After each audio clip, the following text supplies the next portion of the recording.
Hi guys, I am back. मैं पूजा अंजनीकर आप सबका मेरे चैनल पे स्वागत करती हूँ। कुछ दिन पहले मेरे पास एक ईमेल आया, एक लंबा चौड़ा इमोशनल ईमेल, जिसमें लिखा गया था कि मैम मैं परेशान हूँ, मैं डिस्टर्ब्ड हूँ, कोई मुझसे बात नहीं कर रहा है, मुझे इस प्रॉब्लम का सलूशन चाहिए। मैं आपसे ज़रूर शेयर करूँगी कि वो प्रॉब्लम क्या थी। उससे पहले मेरे चैनल पे लाइक कीजिएगा, सब्सक्राइब कीजिएगा और मेरे साथ अंत तक बने रहिएगा, क्योंकि ये जो प्रॉब्लम उन्होंने नरेट की थी वो आजकल हम सबके लाइफ में चल रही है। वो प्रॉब्लम है डिस्टेंस का, रिलेशनशिप में जो डिस्टेंस आई है उसका। उनकी कहानी ऐसी थी, वो बड़े हो रहे थे तो धीरे धीरे उनके पेरेंट्स के साथ उनका डिस्टेंस कम होने लग गया। आज वो एकदम अकेले फील कर रहे हैं अपने आप को। एक घर में सभी लोग साथ में रहकर भी एक दूसरे से बात नहीं कर रहे हैं। इतने मतभेद हो गए, इतने डिस्टेंसेस आ गए रिलेशनशिप में कि अगर पापा घर पे रहते तो बच्चा घर पे नहीं है, या कोई फंक्शन चल रहा है तो पापा और बेटे एक साथ एक फंक्शन में नहीं रहेंगे। मतलब इतनी कड़वाहट आ गई है कि दोनों एक दूसरे का चेहरा भी देखना नहीं चाहते। और उसके कारण जिसने मुझे ईमेल लिखा था वो पर्सन इतना डिस्टर्ब हो गया था कि उसे समझ में नहीं आ रहा था कि उसे क्या करना है। और वो अपने आप को इतना डिप्रेस कर लिया था कि उसका कोई काम में भी मन नहीं लग रहा है, या आगे जाके वो किसी पर ट्रस्ट भी नहीं कर पा रहा है। तो बहुत हिम्मत करके उसने ये ईमेल लिखा था। उसने कहा था कि मैम एक वीडियो मेरे लिए ज़रूर बनाइएगा, उस वीडियो के द्वारा पे शायद मैं अपनी बात अपने पेरेंट्स को बोल सकूं। तो आज ये वीडियो उन लोगों के लिए डेडिकेटेड है जो लोग अपने पेरेंट्स से बात नहीं कर पा रहे या पेरेंट्स उनसे बात नहीं कर पा रहे। आशा करते आप ये वीडियो समझ पाओगे, अंत तक मेरे साथ ज़रूर बने रहिएगा। ऐसा क्यों होता है कि एक ही घर में रह के हम पराया सा फील करते हैं? ऐसा क्यों होता है कि हमारे अपने हमसे दूर हो जाते हैं? उसका एक रीज़न मैं जान पाई हूँ, वो है डिफरेंसेस। देखो, हर कोई इंसान एक जैसा नहीं होता, ये आप भी मानोगे कि आप अपने पेरेंट्स से, भले आपके पेरेंट्स है वो, पर थॉट प्रोसेसेस सबकी अलग होती है, क्योंकि एक्सपीरियंसेस सबके अलग होते हैं। और पेरेंट्स जो होते हैं वो एक्सपीरियंस ले लेके जब अपनी लाइफ को आगे बढ़ाते हैं तो वो ये हमेशा यही चाहते हैं कि अपने बच्चे के ऊपर कोई भी कठिनाई नहीं आए। इसलिए बच्चा कुछ करने से पहले ही वो बच्चे को रोक देते हैं वहीं पे, क्योंकि वो कहते हैं कि जो मेरे साथ एक्सपीरियंस हुआ है वो तुम्हारे साथ नहीं होना चाहिए। इसलिए वो बार बार अपनी सारी ताकत लगा देते हैं बच्चे को रोकने के लिए। पर बच्चा अपनी लाइफ खुद एक्सप्लोर करना चाहता है, वो खुद चाहता है कि मैं भी कुछ सीखूं, अपने आप से आगे बढ़ूं। पर उस वक्त जब पेरेंट्स का वहाँ पे साथ नहीं होता या पेरेंट्स उन्हें समझ नहीं पाते, उस वक्त बहुत सारी मुश्किलें आती हैं। उस वक्त डिफरेंसेस पैदा होती हैं, और जो डिफरेंसेस पैदा होती तो ईगो बीच में आता है। ईगो बीच में आने के कारण हम एक दूसरे से नाराज़ हो जाते हैं, और रिलेशनशिप को इम्पोर्टेंस नहीं देने के बदले में हम क्या करते हैं, ईगो को इम्पोर्टेंस देते हैं। हम भूल गए हैं कि इट इज़ ओके। हम क्या करते हैं, हमारे चेहरे पे एक मुखौटा लगा देते हैं कि मैं अगर नाराज़ हूँ तो मैं बात नहीं करूँगा। हमारे चेहरे पे, हमारे दिल में बहुत प्यार होता है, पर फिर भी हमारे चेहरे पे एक मार्क्स लगा लेते हैं ये सोचकर कि अगर मैं अपना एटीट्यूड जो है या मैं झुकूँ क्यों, why should I feel sorry. जब मैंने कोई गलती की ही नहीं है तो why should I feel sorry. ये सबके लिए होता है, भले वो डैड हो या बेटा हो या कोई भी हो। वो कभी भी सॉरी फील नहीं करते हैं जब तक उन्हें रियलाइज़ नहीं होता कि सच्ची में वो गलत थे। और रियलाइज़ तब होगा जब उन्हें बैड एक्सपीरियंसेस आएंगे। तो ये कहानी शुरू होती है, उन्होंने एक किस्सा नरेट किया था कि उनको लाइफ में कुछ बनना था, कुछ करना था। और वो specially I could not share it very personally, क्योंकि किसी के पर्सनल मैटर इस तरह शेयर नहीं की जाती है। बट मैं कुछ ऐसे एग्जाम्पल्स के द्वारा आपको समझाने की कोशिश करूँगी कि जैसे सबको अपनी लाइफ में कुछ ना कुछ हम सपने होते हैं, डिसाइड करके रखते हैं कि हमें लाइफ में ये बनना है, तो वैसे ही उन्होंने भी सोच के रखा था कि उनको लाइफ में कुछ बनना था।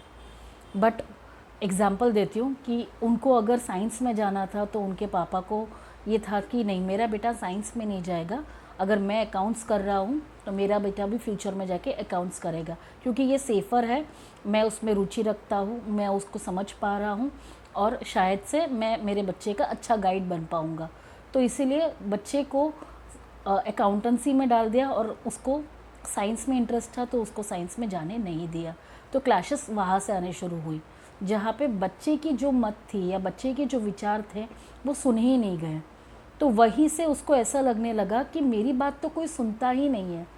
जब उसकी बात सुनी नहीं गई तो ऑटोमेटिकली एक नेगेटिविटी उसके दिमाग में चली गई, और वो कोर्स करने से पहले ही मतलब उसके दिमाग में ऐसे होने लग गया कि ये सिर्फ मैं पापा के लिए कर रहा हूँ। तो उसने वो एक्सेप्ट कर लिया कि चलो पापा की खुशी अगर इसमें है तो मैं ये ज़रूर करूँगा।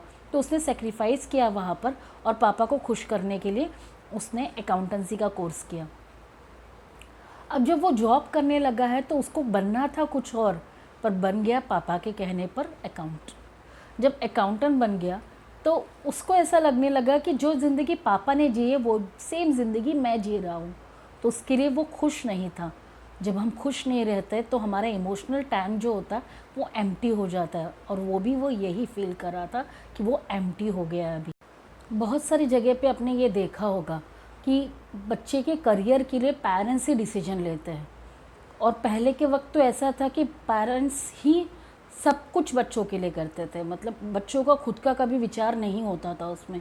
हम बोलते तो है बचपन से, बच्चे को पूछते हैं कि तुमको क्या करना है बड़े होकर, तो बच्चा बहुत सारे ओपिनियंस अपनी शेयर करता है, बहुत सारा वो बोलता है कि मुझे ये करना है, मुझे वो करना है। बट जब असली में एडमिशन लेने की बारी आती है तब वो करता वही है जो उसके पेरेंट्स चाहते हैं, और पेरेंट्स बहुत सोच समझ के ऐसे सोचते हैं कि मेरे बच्चे के लिए ये लाइफ बेटर होगी। और वही जब वो करियर बनाना शुरू करते हैं तो उनको करियर में मज़ा नहीं आता, क्योंकि वो चीज़ उन्होंने चुनी नहीं होती है। तो ये लेटर में भी यही लिखा था कि मैं खुश नहीं हूँ।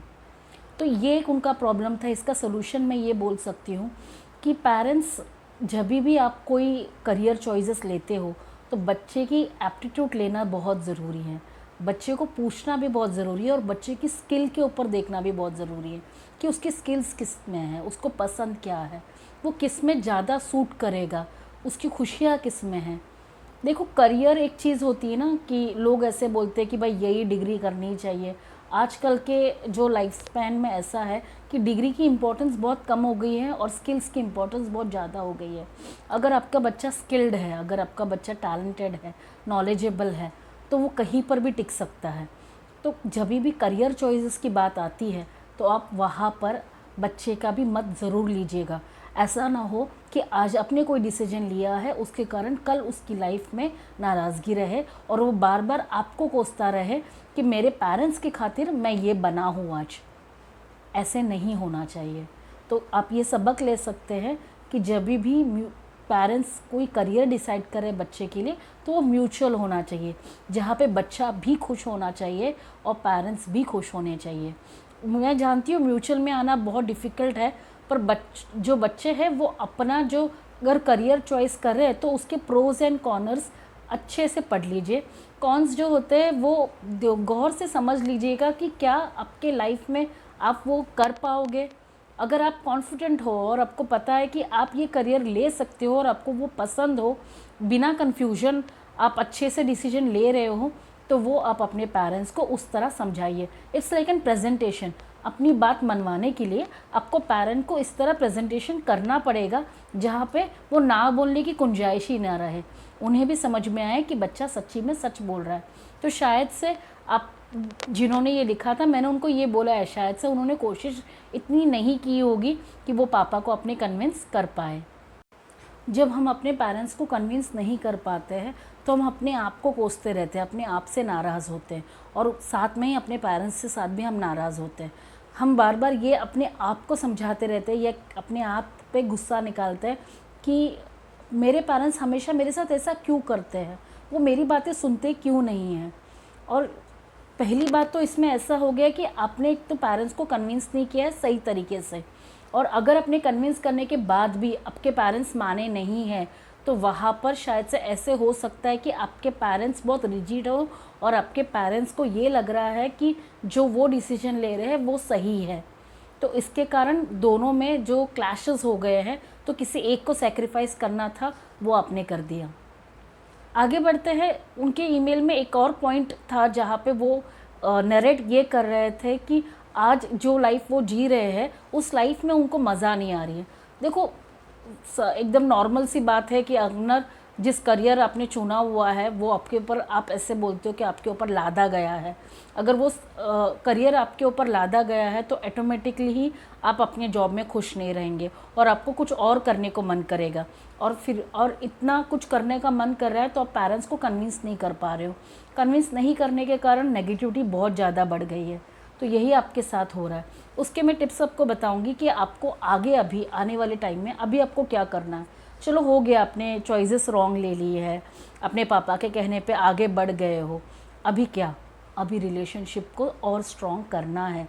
जो भी पीछे हो गया है पास को भूल जाना है। पास को भूल के आने वाले टाइम में ये जो पेरेंट्स का जो रिश्ता है, जहाँ पे आप अभी फील कर रहे हो, एम्प्टी फील कर रहे हो, देखो बात को एक समझ लो, जो अपना ब्लड रिलेशनशिप होता है, जो एक दिल से बना हुआ रिलेशनशिप होता है, वो इमोशनल होता है और इमोशंस के बगैर ज़िंदगी चलती नहीं है। इमोशंस को हमेशा आपको फुलफिल रखना है, भर के रखना है, और तभी अपने लाइफ में आप पीस पाओगे। और पीस मिलने के लिए आपको बात करना बहुत ज़रूरी है। तो हो सकता है कि जो जैसे बातें आपने मुझे बताई है वैसे ही आप अपने डैडी को एक बार समझा दीजिए या एक बार बात कर लीजिए कि अगर आपने मेरे लिए अकाउंटेंट्स चुना है या अकाउंटेंसी अपने मेरे लिए चुनी है तो उसके देखिए अभी ऐसा ऐसा हो रहा है और मुझे ये जॉब नहीं करनी है।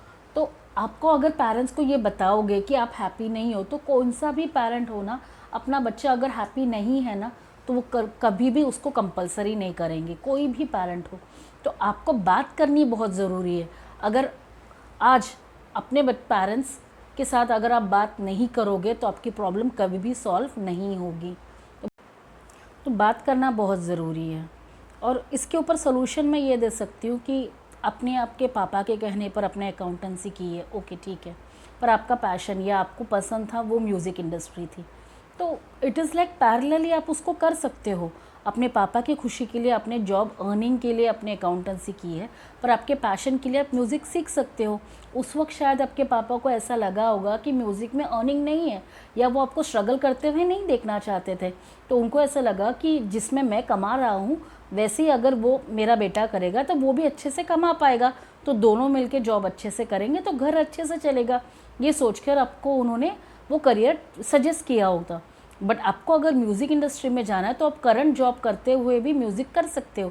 अभी बहुत सारे ऐसे एप्लीकेशंस आए हैं जहाँ पर आप अपने आप को प्रेजेंट कर सकते हो, और ये सभी के लिए है।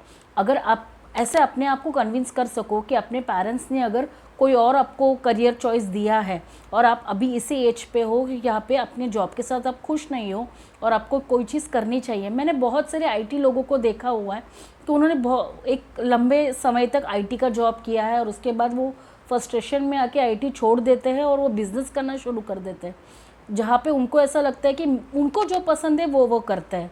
तो ऐसे टाइम पे देयर इज़ नो हार्म। अगर आप अच्छे से कमा पा रहे हो, अपने घर को चला पा रहे हो, तो सेकंड चॉइस लेना कोई प्रॉब्लम वाली बात नहीं है। तो उसके लिए अपसेट होके या दूसरों को आपको उनको कन्विंस करना पड़ेगा, आपके पेरेंट्स को आपको कन्विंस करना पड़ेगा कि देखो आपके कहने पर मैंने ये लिया है, अभी मैं मेरा पैशन भी जीना चाहता हूँ। तो अपनी लाइफ को आप इस तरह डिवाइड कीजिए जहाँ पे आप एक जॉब भी कर रहे हो जिससे आपकी इनकम आए, और आप पैशन भी कर रहे हो जिसके साथ आपकी पैशन के में भी आप एकदम 100% अपना दे पाओ। इससे आपकी ये प्रॉब्लम ज़रूर सॉल्व होगी। और जो चीज़ आपको पसंद है अगर आप वो कर रहे हो तो आप हैप्पी ज़रूर रहोगे। सेकेंड एक पार्ट आपने ऐसे बोला था कि आप अपने पापा के साथ खुलकर बात नहीं कर सकते। ये एक प्रॉब्लम हर जगह पे मैं देखती आई हूँ कि जैसे बच्चे बड़े हो जाते हैं, जैसे 15-16 साल से जब बड़े हो जाते हैं तो बहुत सारे डिफरेंसेस आ जाते हैं, क्योंकि जो विचार होते हैं या जो थॉट प्रोसेसेस होते हैं बच्चों के अलग होते हैं, पेरेंट्स के अलग होते हैं, और हमेशा क्लैशेस निर्माण होते हैं। और बच्चों को ये लगना शुरू हो जाता है कि पापा मेरी बात नहीं सुनते या मम्मा मेरी बात नहीं सुनती है। उसके कारण डिफरेंसेस इतने बढ़ जाते हैं कि हम एक दूसरे से नाराज़ ही रहते हैं हमेशा, और नेगेटिव माइंड हो जाता है कि हम कुछ भी सुनने या समझना छोड़ देते हैं। बहुत सारे लोग ऐसे होते हैं कि ऐसे माहौल में अपना घर छोड़ देते हैं या ऐसे माहौल में डिप्रेस हो जाते हैं या हैबिट्स पाल देते हैं। तो यही जो उम्र होती है ना जहाँ पे पेरेंट्स समझ नहीं पाते बच्चे को, उसी वक्त से प्रॉब्लम शुरू होती है। ऐसे वक्त पे मैं पेरेंट्स को ये बताना चाहूँगी, ये मैसेज देना चाहूँगी कि अगर आपका बच्चा आपसे अपसेट है या नाराज़ है या उसकी कोई तमन्ना है जो वो करना चाहता है और वो उसके ऊपर अटल है या उसके कारण वो किस भी हद पर जा सकता है, तो उस वक्त आपको सोचना है कि वो उसके लिए कितना इम्पोर्टेंट है और उसको एक मौका देकर देखना है। आपको अच्छा लगेगा अगर आपका बच्चा गलत संगत में जा रहा है या गलत हैबिट ले रहा है या डिप्रेस है, नाखुश है। आप देख सकते हो कि अगर आपकी एक डिमांड पूरी करने के चक्कर में बच्चे को बहुत सारी अंदर से वो डिप्रेस्ड है, बहुत सारी चीज़ों को उसकी लाइफ ख़राब कर रहा है वो, क्योंकि एक उम्र ऐसी होती है ना जब बच्चा बहुत ज़्यादा सेंसिटिव होता है और उस वक्त उसे वो ही करना पसंद होता है जो उसका दिल चाहता है। और उस वक्त अगर पेरेंट बच्चे को कन्विंस नहीं कर पाते हैं तो ये बहुत सारी बड़ी प्रॉब्लम हो सकती है। तो पेरेंट्स को मैं ये कहूँगी, जिस तरह बच्चा आपको प्रेजेंटेशन देता है वैसे पेरेंट्स को भी बच्चे को एक प्रेजेंटेशन करना पड़ेगा, जहाँ पे उन्हें बताना पड़ेगा या समझाना छोड़ दीजिए, उनको रियलाइज़ करवाइए कि क्या होने से क्या हो सकता है। अगर आपको उसके ऊपर कॉन्फिडेंट है, आपको आपके डिसीजन के ऊपर कॉन्फिडेंट है कि जो आप डिसीजन अपने बच्चे के लिए ले रहे हो 100% सही है, तो अपने बच्चे को आप ज़रूर कन्विंस कर पाओगे। और थर्ड थिंग उन्होंने मुझे बोली थी वो है कि जैसे ये जो टॉपिक था जहाँ पे वो बता रहे थे कि पेरेंट्स मुझसे अपसेट है और अभी नाराज़गी इतनी बढ़ गई है कि मैं किसी भी फंक्शंस में पार्टिसिपेट नहीं कर रहा हूँ या मैं उनको फेस नहीं कर पा रहा हूँ या वो मुझसे फेस नहीं कर पा रहे, मैं कभी उनसे डिस्कस नहीं कर पा रहा हूँ, इतना नेगेटिव हो गया हो। देखिए, नेगेटिव होने से काम नहीं बनने वाला है। हमें जो चेहरा बना के रखे हुए हैं, जो हम मास्क पहने हुए हैं ये बोलकर कि मुझे कोई फ़र्क नहीं पड़ता अगर कोई मुझसे बात नहीं करे तो, या मुझे दुख नहीं होता है, मैं ओके विथ माई लाइफ, मैं अकेला जी सकता हूँ, मैं अकेला कर सकता हूँ, ये अपने आप को समझाना बंद कर दीजिए। आपको भी पता है कि आपको उनकी कितनी ज़रूरत है, सबको पता है। अगर मैं मेरे डैड से बात नहीं कर रही हूँ तो मैं भी नाराज़ रहूँगी और मेरे डैड भी नाराज़ रहेंगे। तो सेम वे अगर आप अपने पेरेंट्स से बात नहीं कर रहे हो तो वो भी खुश नहीं है आपसे, वो भी अंदर के अंदर यही सोचते होंगे कि मैंने ऐसे क्या किया है जो मेरा बच्चा मुझसे बात नहीं कर रहा है। जिस बच्चे को उन्होंने चलना सिखाया, जिस बच्चे को उन्होंने जन्म दिया, वो अपना ही बच्चा मुझसे आज बात नहीं कर रहा है, तो सोचो उन्हें कितना बुरा लगता होगा। तो आपको पेरेंट्स की नज़रों से भी सोचना पड़ेगा और ख़ुद के नज़रों से भी सोचना पड़ेगा। और कभी कभी कुछ चीज़ों को लेट गो करना आना चाहिए। पास को पकड़ के चलोगे तो लाइफ में आगे नहीं बढ़ पाओगे। तो जो भी कुछ पास में हुआ है उसको वही छोड़ देना है और खुले दिल से, बड़े दिल से आपको पेरेंट्स के साथ बात करना पड़ेगा। आई नो ये बहुत डिफ़िकल्ट होगा कि इतने टाइम से अगर बात नहीं की है तो अचानक से बात करना कैसे शुरू कर दूँ। आप एक सॉरी से शुरू कर सकते हो, सॉरी वर्क्स। आप एक ऐसे एक सिनेरियो तैयार कर सकते हो जहाँ पर आप अपने पेरेंट्स को कुछ हुआ ही नहीं ऐसे बिहेव करो। मैं एक छोटा मेरा एग्जांपल बता देती हूँ।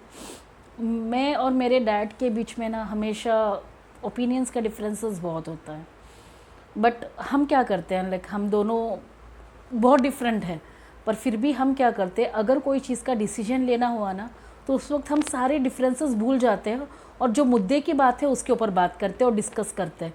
आज भी मैं इस मुकाम पे जब पहुंची हूँ तब कुछ भी छोटा मोटा डिसीजन अगर मुझे लेना है या बड़ा डिसीजन लेना है तो my dad always be the part of it. तो आप भी इस तरह कर सकते हो। अगर आप उनसे नाराज़ हो तो फिर भी आपको ये याद रखना है कि वो आपके पेरेंट्स हैं और एक रिलेशनशिप है, इमोशनल रिलेशनशिप है। आपको आपका ईगो दूर रखना है, आपको आपका जो आपने मुखौटा पहना के रखा है उसको थोड़ी देर साइड रखना है और आपको ये सोचना है, उनको उस नज़रों से देखना है जहाँ पे वो आपके लिए कितने फ़िक्रमंद है, वो आपके लिए कितने केयरिंग है, वो कितने लविंग है, आपको वो देखना है। जब आप ये चीज़ें देखोगे तो ऑटोमेटिकली आप खुल के सॉरी बोल के आगे बात कर सकते हो। ये एक टाइम का थोड़ा सा जैसे बोझ होता है ना, उसको आपको निकाल देना है, उनको टाइटली हग करना है। पेरेंट्स भी अपने बच्चे को अगर टाइटली हग करेंगे ना तो ऑटोमेटिकली डिफरेंसेस कम हो जाएंगे। कभी कभी ऐसा होता है एक छोटा सा हग बहुत बहुत वर्क करता है, एक छोटा सा आई लव यू बहुत वर्क करता है। It works like an medicine. अगर आप उनके साथ थोड़ा सा टाइम स्पेंड करोगे, उनके साथ एक जैसे होता है ना, उनके रंग ढंग में ढलने की कोशिश करोगे तो ऑटोमेटिकली आपको भी सेम बॉन्डिंग बनाना आ जाएगा। बॉन्डिंग बनना बहुत ज़रूरी है। डिफरेंसेस बहुत सारे, कोई भी पर्सन में एक जैसे विचार नहीं आते, एक भाई बहन में भी एक जैसे विचार नहीं होते, जो एक मतलब एक ही वूम से पैदा हुए फिर भी अलग है। तो हर एक ट्विंस भी होते हैं, उनके भी विचार अलग होते हैं। तो it is okay to have different thought processes, it is okay to have different opinions, you need to respect those opinions. अगर आप ओपिनियंस को रिस्पेक्ट करेंगे तो ऑटोमेटिकली आगे बढ़ पाओगे। तो यही आपको अपने पेरेंट्स के साथ करना है। अगर वो आपसे नाराज़ है या पेरेंट बच्चे के साथ नाराज़ है तो प्लीज़ आप ये ईगो थोड़ा साइड कर लीजिए और अपने आप को दोबारा मौका दीजिए रिलेशनशिप बिल्ड करने के लिए। थोड़ा सा सेंसिटिव होकर, थोड़ा सा इमोशनल होकर कुछ ऐसा माहौल तैयार कीजिए जिसके साथ आप वापस कम बैक हो सकते हो और वापस वही सेम रिश्ता बना सकते हो। अंत में बस इतना कहूँगी कि रिश्ते जो होते हैं ना वो बहुत अनमोल होते हैं। जब आदमी चले जाता है तब हम उसके पीछे रोते हैं, जब वो होता है तब उसकी कदर क्यों नहीं करते हैं। झगड़ा करके या मतभेद करते, एक दूसरे से बात नहीं करके हम बहुत सारा टाइम वेस्ट कर रहे हैं। जो चीज़ें अगर गलत हुई है उसको उसी दिन वही के वही अगर ख़त्म कर दोगे तो रिश्ता हर दिन के साथ एक नए रिश्ते को आप जन्म दे सकते हो। ओपिनियन डिफरेंसेस होने से इंसान गलत नहीं होता है, या उनके थॉट प्रोसेस से आपके थॉट प्रोसेस में अगर डिफरेंसेस है तो उससे इंसान गलत नहीं होता है। इंसान को अगर सही नज़रों से आप देखोगे तो हर कोई इंसान अपनी तरह होगा। और सबसे पहली बात, ट्रस्ट करना सीखो। कोई भी पेरेंट अपने बच्चे के लिए गलत नहीं होता है और बच्चा कभी भी अपने आप के लिए भी गलत नहीं होता है। अगर वो कुछ चीज़ें सोच रहा है अपने आप की लाइफ बनाने के लिए, भले उसको इतनी नॉलेज नहीं है पर आप उसके गाइड या मोटिवेटर वहाँ बन सकते हो। ये पेरेंट्स के लिए है। अब बच्चे, अगर आपके पेरेंट्स आपको कोई चीज़ बोल रहे हैं तो उसको गौर से समझिएगा कि बच्चा, पेरेंट्स आपका कोई दुश्मन नहीं है या पेरेंट्स आपको जानबूझ के कोई चीज़ नहीं बोल रहे हैं। वो शायद से इस चीज़ में आपकी बेटरमेंट सोच रहे हैं, इसलिए ऐसा वो आपके लिए प्लान कर रहे हैं। तो उनको भी रिस्पेक्ट करना बहुत ज़रूरी है। और आगे जाकर भी अगर आप ईगो लेकर चलोगे तो आपको शायद से रिग्रेट करने का भी मौका नहीं मिलेगा। मेरी एक बहुत अच्छी सहेली थी, उसने मुझे ये बात बताई थी कि अगर झगड़ा होता है किसी के साथ, अगर उस झगड़े को अगर आप लंबा खींचोगे तो नुकसान आप ही का होने वाला है। क्योंकि जब ऐसा वक्त आएगा कि आपको उनसे माफ़ी मांगने का भी मौका नहीं मिलेगा, तब ज़िंदगी भर आप अपने आप को कोसोगे कि मैंने झगड़े को हमेशा अपने आप में ज़िंदा रखा। जो ओपिनियन डिफरेंसेस हुए हैं, जो झगड़ा हुआ है, उसको वही के वही उसी दिन ही ख़त्म करना होता है और नेक्स्ट डे वापस न्यू से शुरुआत करना होता है। सो आशा करती हूँ कि आपको ये समझ में आई होगा जो भी बातें मैंने कही है, और जिनके लिए वीडियो बनाया उनको भी समझ में आया होगा, उनके पेरेंट्स को भी समझ में आया होगा कि, और बहुत सारे पेरेंट्स को ये समझ में आया होगा कि बच्चे के साथ किस तरह बिहेव करना, और अगर आपका बच्चा नाराज़ है तो क्यों है। और बच्चों, अगर आप अपने पेरेंट्स के साथ नाराज़ है तो देर ना कीजिए, जल्दी से उनको सॉरी बोल के एक जादू की झप्पी दे दीजिए और देखना कि जैसे ही रिलेशनशिप में मिठास किस तरह आती है। दोबारा ज़रूर मिलूँगी। लाइक और सब्सक्राइब कीजिएगा और मेरे चैनल को यूँ ही फॉलो करते रहिएगा। ओपिनियन पोल में ज़रूर डालिएगा कि आने वाले टाइम पे आपको किस तरह टॉपिक्स चाहिए, मेरा वीडियो आपको कैसा लगता है, और आपके मेल्स और कमेंट्स का मुझे इंतज़ार रहेगा। दोबारा ज़रूर मिलूँगी। Bye bye.